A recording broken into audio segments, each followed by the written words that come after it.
Kepanikan terjadi setelah sebuah mobil tiba-tiba menabrak sepeda motor di Jalan Raya Junok, Bangkalan, Jawa Timur. Pengendara motor terpental sejauh beberapa meter. Pengendara lain dan warga sekitar langsung membantu korban. Kecelakaan terjadi akibat wanita pengemudi mobil tiba-tiba belok kanan untuk membeli gorengan. Sementara dari arah berlawanan datang sepeda motor. Karena mobil berbelok mendadak, kecelakaan tak terhindarkan. Pengendara motor terpental dan luka-luka pada beberapa bagian tubuh. Sepeda motor rusak cukup parah karena sempat terseret mobil. Wanita pengemudi mobil dan anaknya selamat tanpa cedera. Honda BRV yang dikemudikan saudari N berjalan dari arah timur ke barat. Sesampainya di tempat kejadian, membelok ke kanan, hendak membeli gorengan di SPBU yang berada di sebelah utara jalan raya. Bersamaan dengan itu, melintas sepeda motor Kawasaki Ninja dikendarai saudara R. Insiden laka lantas ini terjadi di pintu keluar sebuah SPBU di Jalan Raya Junok, Bangkalan. Polisi langsung melakukan olah TKP dan meminta keterangan saksi. Kedua kendaraan diamankan unit laka lantas Polres Bangkalan. Dari Bangkalan, Jawa Timur, Taufik Syahrawi melaporkan.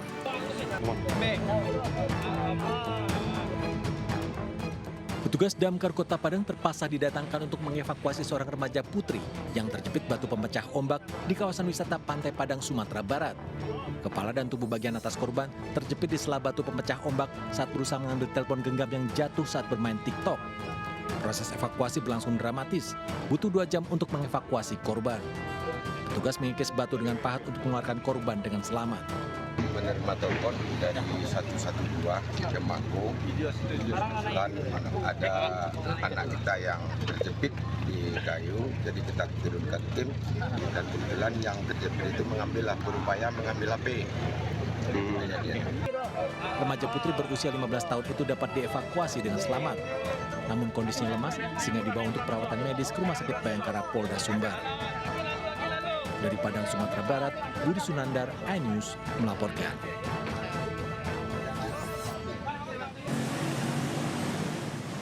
Apa yang dilakukan pria ini terlihat janggal, namun ia tengah mencoba membuktikan bahwa anaknya layak masuk sekolah yang dituju dengan cara mengukur jarak dari rumah ke sekolah secara manual. Anaknya dinyatakan gagal dalam sistem PPDB jalur zonasi ke SMA Negeri 3 Kota Bogor. Sementara menurut penghitungan manual, jarak dari rumah ke sekolah tujuan hanya 702 meter. Ya, saya pengen memastikan bahwa rumah saya dengan sekolah itu hanya berjarak 10 menit kalau jalan kaki, dan saya buktikan. Jadi, kenapa saya melakukan itu? Saya ingin memastikan apakah kami yang di masyarakat sekitar sini yang punya hak untuk bersekolah masih bisa memastikan itu. Ternyata sistem PPDB ini sama sekali membuat kami merasa tidak punya keadilan. Orang tua lain juga kecewa karena anaknya kalah bersaing dengan peserta PPDB lain yang diduga menumpang kartu keluarga. Jaraknya kalau ini kan titiknya lari-lari terus. Jadi dulu pakai titik gang. Rumah saya kan masuk gang, cuman kelihatan kalau dari jalan raya Cilet itu kelihatan. Ya, artinya tetangga dong dengan sekolah ini? Ya tetangga, orang tiap hari lewat kok. Orang satu kelurahan kok. Ini putranya nggak masuk? Nggak masuk. Pihak sekolah menyatakan numpang kartu keluarga tidak bertentangan dengan aturan PPDB, asalkan sudah tercatat selama lebih dari 1 tahun. Keluhan tentang jarak itu ternyata setelah tadi saya dengar 715, 900 itu memang di luar dari yang 160 kuota kami. Yang terjauhnya adalah 702-an. Nanti saya cek lagi berapa, karena itu kan beberapa hari yang lalu. Nah, realnya saya belum tanya kepada operator yang pas sudah pengumuman. SMA Negeri 3 Kota Bogor hanya menampung 160 peserta didik dari jalur zonasi. Penerimaan lain dilakukan melalui jalur afirmasi, jalur berkebutuhan khusus, dan jalur perpindahan orang tua. Dari Bogor, Jawa Barat, Andi Firmansyah, iNews melaporkan. Inilah dokumentasi video rekaman dan foto suasana antrian penumpang, baik yang datang maupun pergi, yang diambil penumpang di area pintu internasional Bandara Soekarno-Hatta, Tangerang, Banten. Antrean penumpang yang mengular akibat adanya gangguan sistem pusat data nasional sehingga berdampak pada layanan di tempat pemeriksaan imigrasi. Hingga Kamis malam sejumlah penumpang sudah mulai terurai di area pintu masuk keberangkatan internasional. Namun di bagian lain, di area kedatangan, sejumlah penumpang sudah mulai keluar. Gina, yang baru saja pulang dari Prancis, menyebut dirinya sempat tertahan selama kurang lebih 2 jam karena pemeriksaan secara manual dilakukan oleh petugas imigrasi. Ada masalah sistem untuk scan paspor ya, jadinya nunggunya lama banget. Terus untuk turis juga mereka pada komplain, ini kenapa sih lama banget kok di Indonesia seperti ini ya? Sempat nunggu berapa lama tadi Kak? Ada kali 1,5 jaman ya. Sedangkan Nasir baru tiba dari Belgia mengaku kondisi ramai, sempat tertahan 1,5 jam. Katanya servernya bermasalah. Oke. Di imigrasinya atau di mana? Nah itu saya nggak tahu. Pokoknya pintu otomatis gate-nya itu yang sekian banyak itu nggak ada. Tidak berfungsi. Makanya orang semua ke manual. Imigrasi belum bisa memastikan kapan pelayanan sistem imigrasi akan beroperasi secara normal. Hal itu diungkapkan oleh Dirjen Imigrasi Silmi Karim lewat pernyataan resmi yang diterima. Dari Tangerang, Banten, Hasnugara melaporkan. 4 terpidana kasus pembunuhan Eki dan Vina melakukan peninjauan kembali. Menjelang sidang pra-peradilan, Kartini, ibu kandung Peggy Setiawan, mendatangi gedung Mahkamah Agung.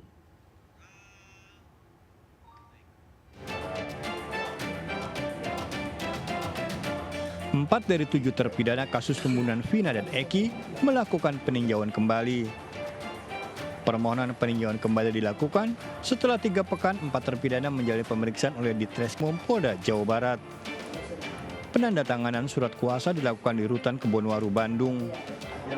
Tim kuasa hukum kini masih mencari bukti baru yang akan dijadikan sebagai bahan untuk mengajukan peninjauan kembali. Mereka secara sukarela telah memberikan kuasa kepada DPN Pradi untuk mengurus masalahnya, mengajukan peninjauan kembali. Menjelang dilaksanakannya sidang pra-peradilan terhadap tersangka Peggy Setiawan, Kartini, ibu kandung Peggy, mendatangi gedung Mahkamah Agung di kawasan Gambir, Jakarta Pusat. Lewat surat permohonan, Kartini berharap Mahkamah Agung dapat melakukan pengawasan dengan maksimal. Pada Mahkamah Agung untuk mengawasi ya, agar proses sidang pra-peradilan Peggy Setiawan ini berjalan fair. Dalam sidang pra-peradilan nanti, ibu kandung Peggy juga berharap majelis hakim dapat memutuskan sesuai dengan fakta hukum. Dari Jakarta dan Bandung melaporkan. Pemirsa, sejumlah jamaah haji asal Bogor, Jawa Barat memprotes kondisi tenda saat wukuf di Arafah, Arab Saudi karena dinilai terlalu padat. Salah satu penyebab padatnya tenda saat wukuf adalah terbatasnya wilayah Mina. Jangan nanya-nanya seperti itu. Seorang jamaah haji asal Bogor, Jawa Barat melakukan protes kepada petugas pelayanan haji. Protes terjadi setelah kondisi tenda wukuf yang terlalu padat. Luas tenda 120 meter persegi dihuni oleh 160 jamaah haji. Merespon keluhan kondisi tenda jamaah haji Indonesia di Mina, Arab Saudi yang hanya 0,8 meter persegi per orang, Menteri Agama berdalih wilayah Mina sangat terbatas dengan kuota haji Indonesia sebanyak 213.000 lebih jamaah. Sempat beredar usulan agar kondisi Mina dibuat bertingkat seperti di lokasi lempar jumroh atau Masjidil Haram. Ini memang agak sulit kita melakukan manajemen atas ini.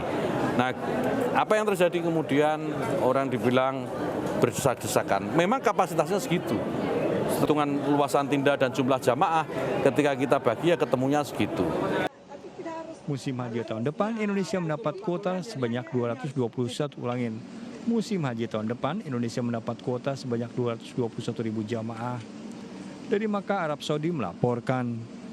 Hingga Kamis malam sedikitnya 562 jamaah haji meninggal dunia di Tanah Suci, termasuk 193 diantaranya adalah jamaah haji Indonesia.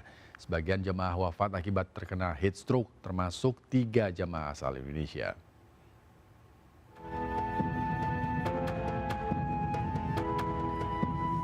Cuaca ekstrim dan kelelahan menjadi salah satu faktor penyebab banyaknya jemaah haji yang wafat di tengah ikhtiar mereka untuk menunaikan rukun Islam kelima.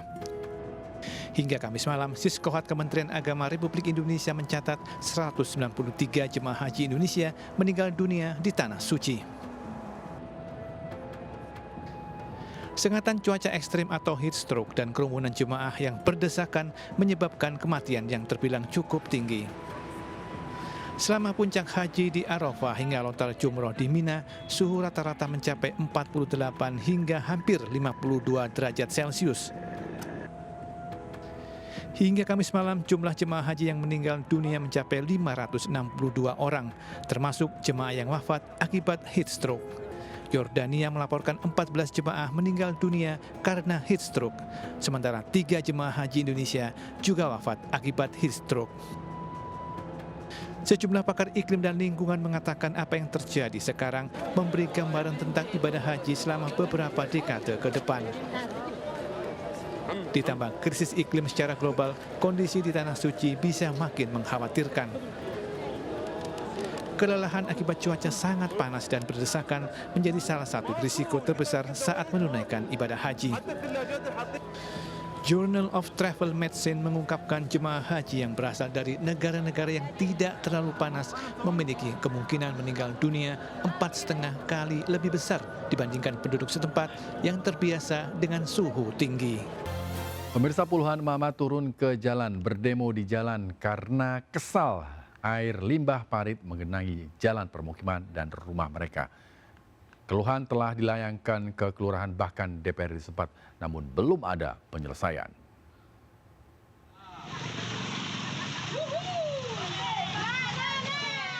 Puluhan mama menyusuri gang sempit permukiman dan melakukan aksi di Jalan Lejen Suprapto, Kota Tanjung Balai, Sumatera Utara. Mereka membawa berbagai peralatan rumah tangga sebagai bentuk protes terhadap genangan air limbah. Warga lingkungan 3 ini sudah tak tahan lagi menghadapi luapan air limbah dari parit yang menggenangi jalan hingga masuk ke dalam rumah. Air limbah parit dari pembuangan rumah tangga ini memiliki bau tak sedap, berwarna hitam, diduga kiriman dari lingkungan lain. Udah sekitar setahunan. Ada nggak warga sini yang terkena kejahatan?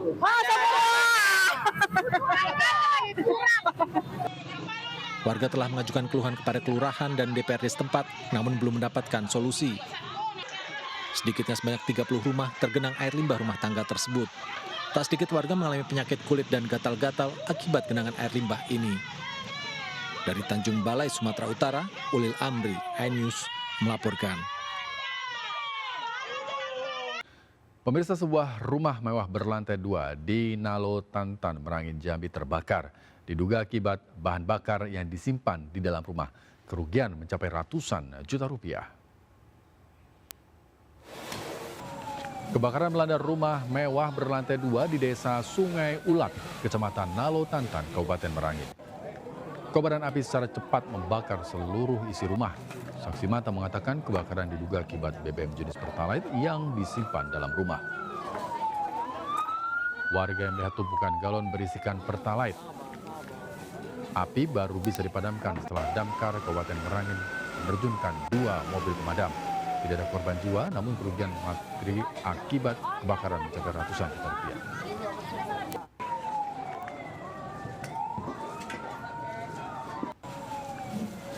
Rumah Sakit Umum Daerah RSUD Bob Bazar, Kalianda, Lampung Selatan, overkapasitas. Pasien dirawat inap membludak hingga puluhan pasien terpaksa dirawat di velbed di selasar rumah sakit.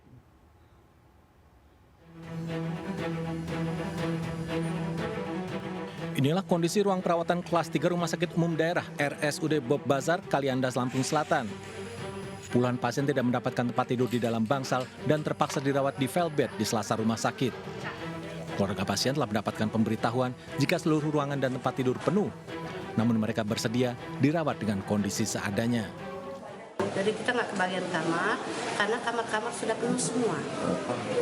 Ya memang katanya siap apa enggak gitu, memang nggak bisa kebagian kamar. Ya kami menerima, habis bagaimana? Iya katanya belum dapat kamar, jadi harus di sini dulu sementara nanti dipindah ke kamar. perawatannya dari bagus. Kondisi overkapasitas pasien terjadi hampir setiap bulan.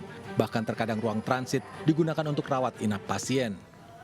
Jumlah kunjungan rawat inap sedikitnya 3.000 pasien setiap bulan. Sementara jumlah tempat tidur yang dimiliki hanya 244 unit. Harusnya kalau saya sih idealnya dengan jumlah kunjungan rawat inap per bulan kurang lebih sampai 3.000, 4.000 orang, berarti kita masih butuh sekitar 350-an tempat tidur, jadi masih kurang 100 sampai 150. Rumah sakit telah menyiapkan 35 felbed untuk pasien ruang bedah maupun ruang penyakit dalam. Perawat dan dokter pun berusaha memberikan pelayanan ekstra agar pasien merasa nyaman. Dari Lampung Selatan, Provinsi Lampung, Heri Fulistiawan, iNews melaporkan. Jelang perayaan Yatnya Kasada, Balai Taman Nasional Bromo Tengger Semeru menutup sementara kawasan untuk wisatawan. Pengelola wisata melakukan penutupan selama 4 hari agar masyarakat Hindu Tengger bisa melaksanakan ritual secara khidmat.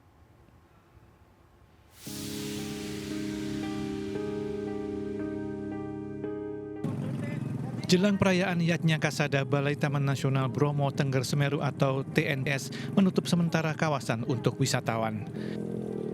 Pengelola wisata melakukan penutupan selama 4 hari yakni 21 Juni hingga 24 Juni mendatang agar masyarakat Hindu Tengger bisa melaksanakan ritual secara khidmat dan 2 hari berikutnya untuk pemulihan kawasan konservasi pasca pelaksanaan ritual. Penutupan diberlakukan mulai dari akses pintu masuk Malang, Probolinggo, Pasuruan hingga Lumajang. Selama penutupan, wisata Bromo dikhususkan bagi umat Hindu Tengger yang melaksanakan ritual.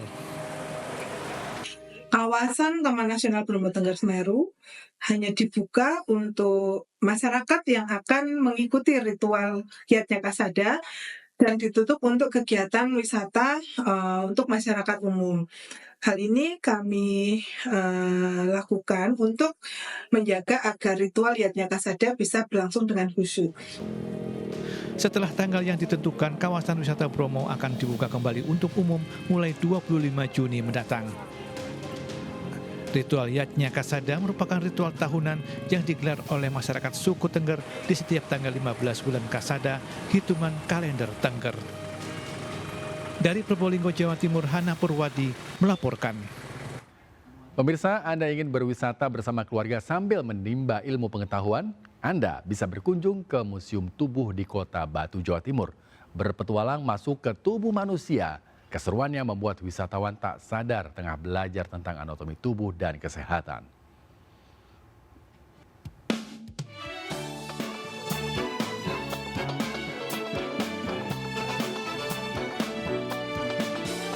Inilah The Bagong Adventure, Museum Tubuh. Wahana yang berada di Jatim Park 1 adalah museum anatomi tubuh manusia pertama di Indonesia dan terbesar di Asia.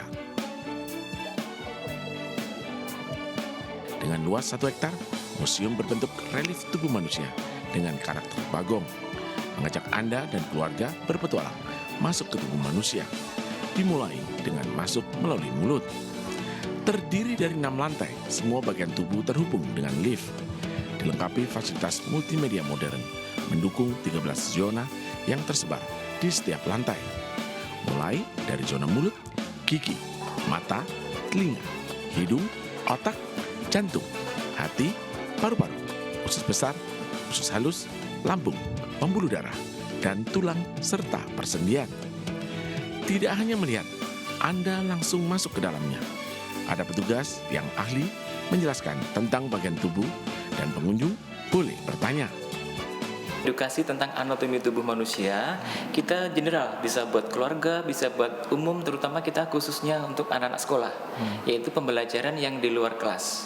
Jadi di sini kita bisa mempelajari tentang kesehatan tubuh kita.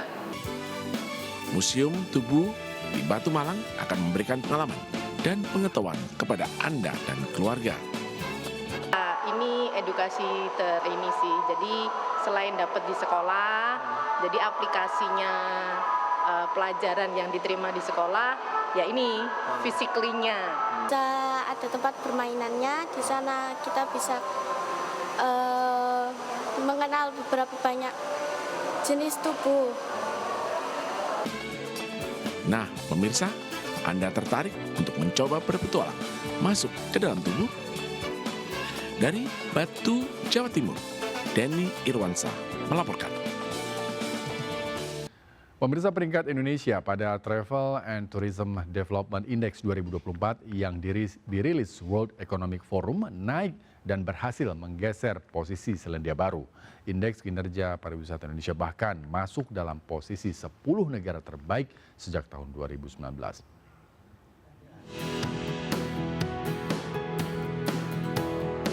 Meningkatnya kualitas sektor parekraf mengantarkan Indonesia pada posisi ke-22 dari 119 negara pada Travel and Tourism Development Index 2024 yang dirilis World Economic Forum. Indonesia bahkan mampu menggeser Selandia Baru dan masuk dalam 10 negara terbaik sejak tahun 2019. Melesatnya posisi Indonesia ini akan memberikan dampak positif terhadap peningkatan iklim investasi di tanah air, khususnya sektor parekraf. Hal ini diungkapkan Menkraf Sandiaga Uno didampingi Wamen Parekraf Angela Tanusudibyo pada acara apresiasi peningkatan peringkat TTDI 2024 Indonesia di Gedung Sabta Pesona, Jakarta. Ini suatu indeks yang didapatkan melalui proses kualitatif dan kuantitatif, melibatkan institusi-institusi ternama dunia dan ditabulasi oleh World Economic Forum. Ini sulit sekali kita untuk meningkatkan indeksnya tanpa gerak yang betul-betul masif. Saya rasa ini juga senada dengan yang dirasakan oleh wisatawan akhirnya. Oh iya, Indonesia dibandingkan negara-negara yang ada di dalam tabel tersebut itu termasuk bagus di hal-hal yang tadi parameternya. Nah, oleh karena itu pastinya karena pengalaman mereka yang baik juga akan terus meningkatkan peningkatan wisatawan ke depannya. Angela Tanusudibyo yang juga Ketua Harian Nasional DPP Partai Perindo menegaskan pentingnya indikator penilaian yang perlu ditingkatkan diantaranya Health and Hygiene, Tourist Service and Infrastructure, Environmental Sustainability. Dari Jakarta, Fakih Satrio, iNews melaporkan. Seekor induk beruang madu terjerat perangkap warga di perkebunan sawit Kabupaten Mukomuko, Bengkulu. Jerat mengenai pergelangan tangan hingga mengakibatkan luka cukup parah. Pertolongan, Pak. Kasihan ya, Pak. Rekaman video amatir ini berasal dari petugas Resor Konservasi Sumber Daya Alam KSDA Kabupaten Mukomuko, Bengkulu. Seekor beruang madu betina dewasa terjerat tambang perangkap babi hutan yang dipasang warga di perkebunan sawit Desa Sidomulyo. Petugas BKSDA Bengkulu segera mengevakuasi beruang madu tersebut. Evakuasi berjalan alot karena induk beruang berlaku agresif. Petugas terpaksa membiusnya. Ini diduga itu jerat babi karena posisi jerat itu berada di lahan masyarakat yang berbatas dengan HPT.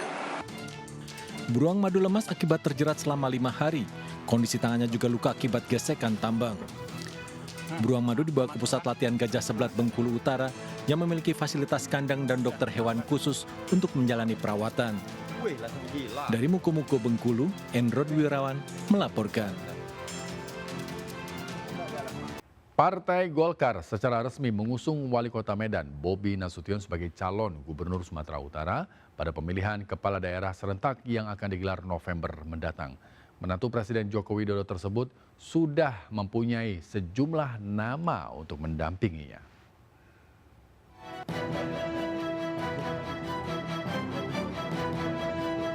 Keputusan DPP Partai Golkar untuk mendukung Bobi Nasution sebagai bakal calon Gubernur Sumatera Utara disampaikan usai menerima kunjungan Wali Kota Medan tersebut dan Ketua DPD Golkar Sumatera Utara Musa Rajeksa di Rumah Dinas Menteri di kawasan Widya Chandra, Kebayoran Baru, Jakarta Selatan.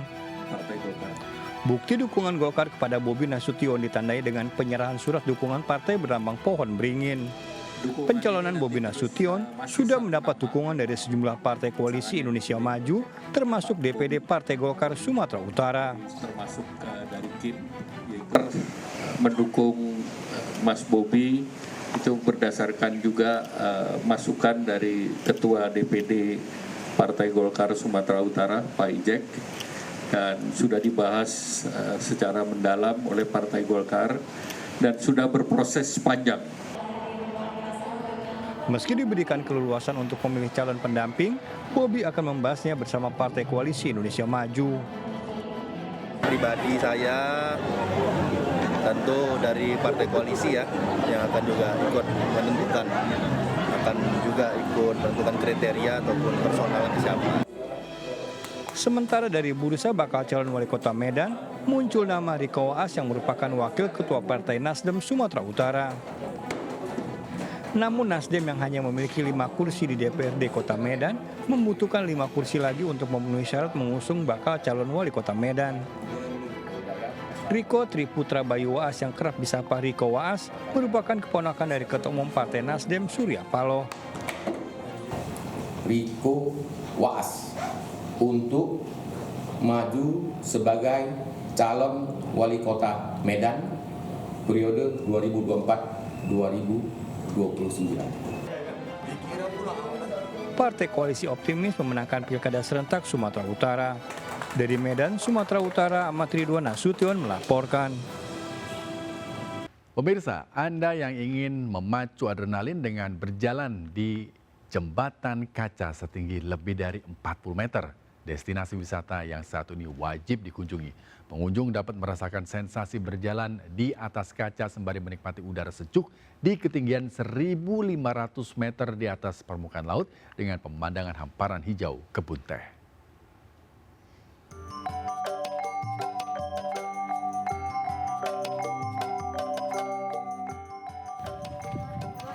Ini dia destinasi wisata Kemuning Sky Hills yang berada di dataran tinggi Kemuning, Kabupaten Karanganyar. Di ketinggian 1.500 mdpl, wisatawan disajikan pemandangan indah, hamparan hijau kebun teh, dan juga Gunung Lawu. Di tempat ini terdapat banyak lokasi wisata yang wajib dikunjungi. Salah satunya, wahana yang menarik wisatawan adalah jembatan kaca setinggi lebih dari 40 meter dengan panjang 125 meter berada di atas kebun teh. Pengunjung diajak untuk merasakan sensasi berjalan di atas kaca yang dapat melihat ke bawah, tentunya memacu adrenalin Anda. Meski lantai jembatan terbuat dari kaca, namun wahana ini dijamin keamanannya. Pihak pengelola membatasi pengunjung antara 100 hingga 125 wisatawan untuk keamanan. Pemandangannya keren banget, Mas, di sini. Di sini kita bisa melihat hamparan kebun teh yang luas dari ketinggian. Selain itu juga bisa melihat pemandangan Gunung Lawu di belakang. Pokoknya seru banget di sini. Jadi pengunjung kita batasi 125 orang, terus sebenarnya 600 mampu, tapi untuk keamanan di sini kita bergilir 125 orang. Dan kita kalau sampai di 125 meter kita bisa melihat pemandangan Gunung Lawu bisa terlihat, kebun teh juga bisa terlihat. Untuk masuk ke kawasan wisata, harga tiket Rp10.000, sedangkan untuk mencoba wahana jembatan kaca, pengunjung harus membayar Rp30.000. Di sini pengunjung bisa bersantai di kafe untuk menikmati minuman dan makanan sembari melihat pemandangan. Dari Karanganyar, Jawa Tengah, Wisnuwardana melaporkan. Kementerian Pariwisata dan Ekonomi Kreatif merayakan momen Hari Raya Idul Adha 1445 Hijriah. 3 ekor sapi dan 2 ekor kambing disembelih dan dagingnya didistribusikan untuk masyarakat dan para pekerja di lingkungan kantor Kemenparekraf.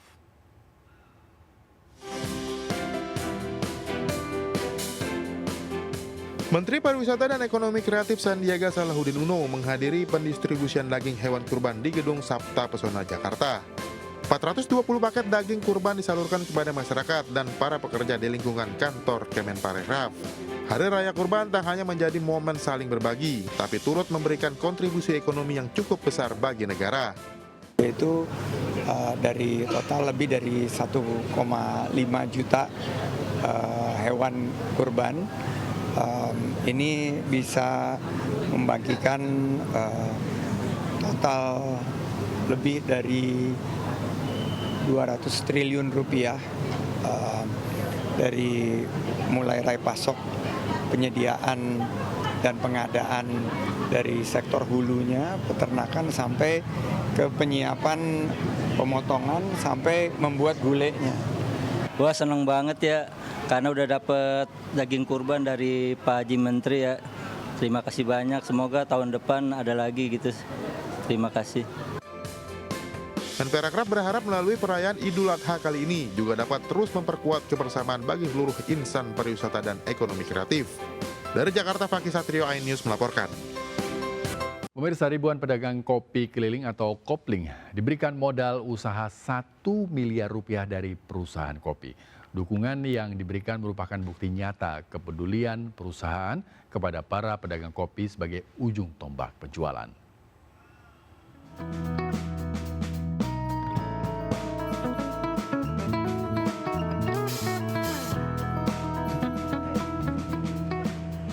Sebagai produsen kopi nomor 1 di Indonesia, perusahaan Kapal Api Group merangkul komunitas pedagang kopi keliling di kawasan Kuitang, Jakarta Pusat dengan memberikan bantuan dukungan usaha senilai 1 miliar rupiah.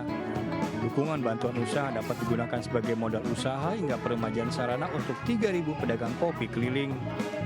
Pedagang kopi keliling merupakan partner strategis perusahaan yang bertemu langsung dengan penikmat kopi.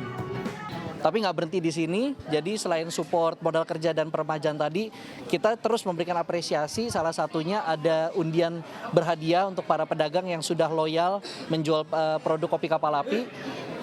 Hadiahnya macam-macam, jadi ada hadiah elektronik, ada logam mulia, ada sepeda listrik, hingga ibadah umroh.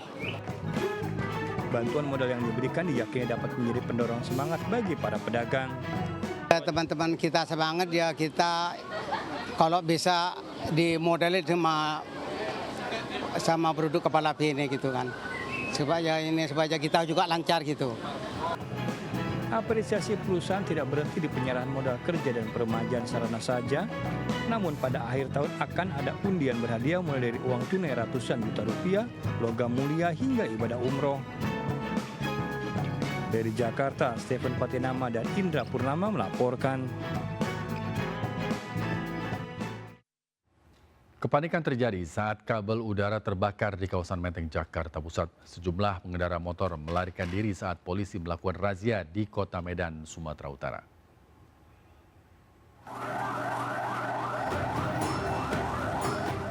Puluhan rumah di Jalan Semeru, Grogol, Petamburan, Jakarta Barat ludes terbakar. Hembusan angin membuat api dengan cepat menghabiskan bangunan yang terbuat dari kayu. Tidak ada korban jiwa dan belum diketahui penyebab kebakaran ini.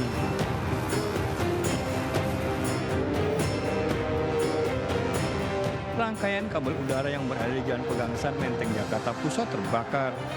Khawatir menjadi korban, warga dan pengendara yang melintas menjadi panik. Sejumlah pengendara motor berusaha kabur saat polisi melakukan razia di Jalan Gatot Subroto, Medan, Sumatera Utara. Razia menjaring belasan sepeda motor yang tidak dilengkapi dengan surat kendaraan. Akibat cekcok, seorang anak membunuh ayah kandungnya di Karanggayam, Kebumen, Jawa Tengah. Usai beraksi, pelaku melarikan diri ke hutan.